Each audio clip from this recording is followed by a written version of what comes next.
Hi there, and welcome back to Artisan Upholstery Studio. It's me, Amy, and today I have upholstered 6 of these dining chairs, and I'm going to give you step-by-step instructions on how I did it. Now the first thing to do is to put air holes into the seat if you're using vinyl with foam. So these chairs didn't originally have foam on them, but now we're adding foam, so you have to add those holes so the air has some way to escape. So the foam is cut a ½ inch bigger than the seat frame.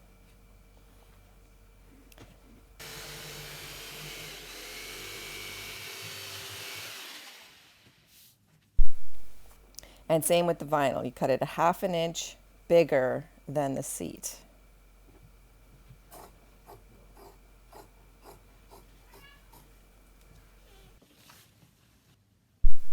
And if you're cutting multiples, it's easiest to use that first one as a pattern, as long as you've made sure that all the chairs are exactly the same.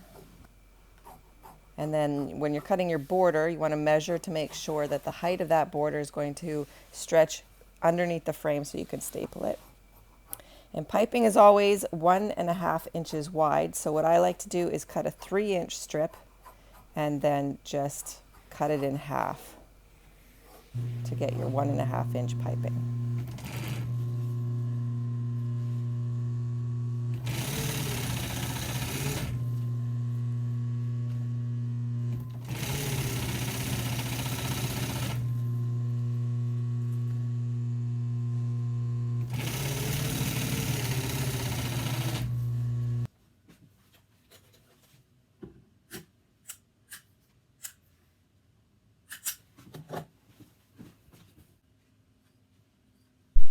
Cutting the notches at the corner will help you easily curve around those corners.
So I am leaving the back open, so I'm just putting a fold and then sewing the bottom flap over that. And that, when you're putting the seat on, just gives you a lot more flexibility with how that vinyl is going to look in the end.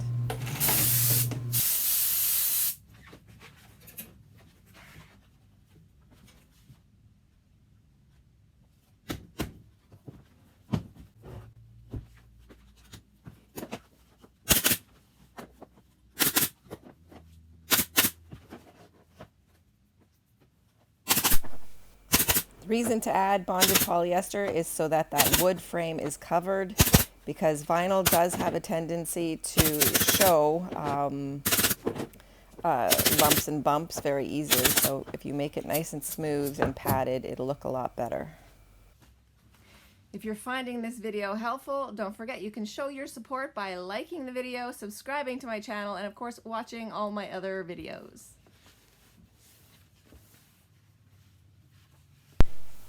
So you want to make sure that the selvage is pointing down. That is extremely important. It's got to be even and it points down into the border. So the selvage is that little piece that is sewn, and if it's all willy-nilly and pointing all over the place, it is not going to look as nice as if it's pointing all in the same direction.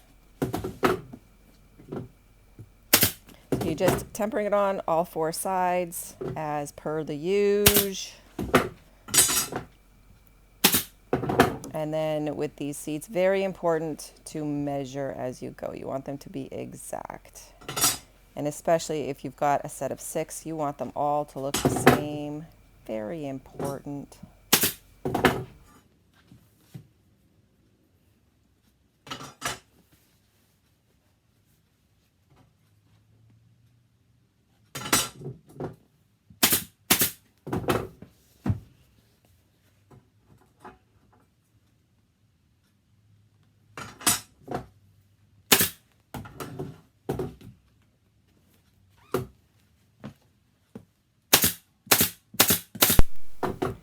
Now with vinyl, the corners should be gathered, not folded. It gives the best look on these rounded edges. Let's see, gathered.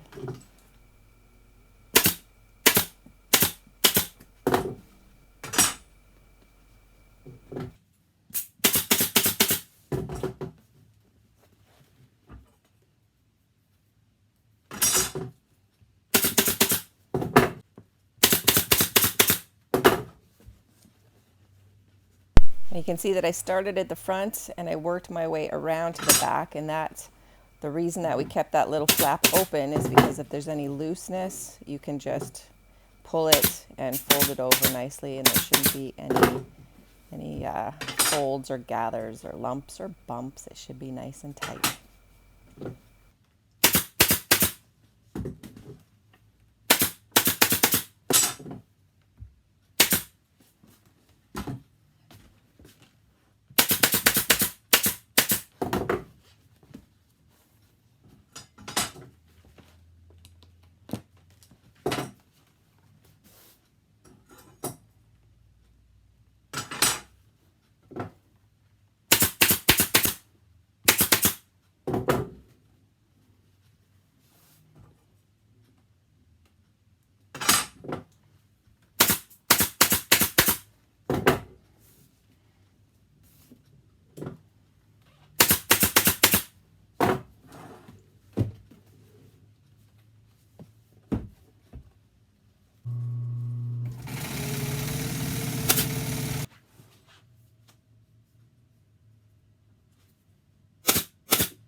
So at the bottom here, I'm putting pleats in, so folds, not gathers. And the vinyl's thin enough that I can do that. And then at the top, I'm going to gather it. And a hair dryer really helps to make the vinyl nice and soft and malleable so that you can really stretch it over the corners really easily.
Now these chairs came with these cardboard backs, which just makes it easy to put back in there to fill up that concave back there. So if you don't have that, you could just use some bonded polyester or a piece of fabric or anything you have laying around. But you do need that cardboard strip at the top to get a nice clean line, a nice clean fold.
And if you want to know more about adding these nail heads to your project, then you can check out my other video. I have one specifically made just for that.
If you want to see this and all my finished projects, you can check out my Instagram page.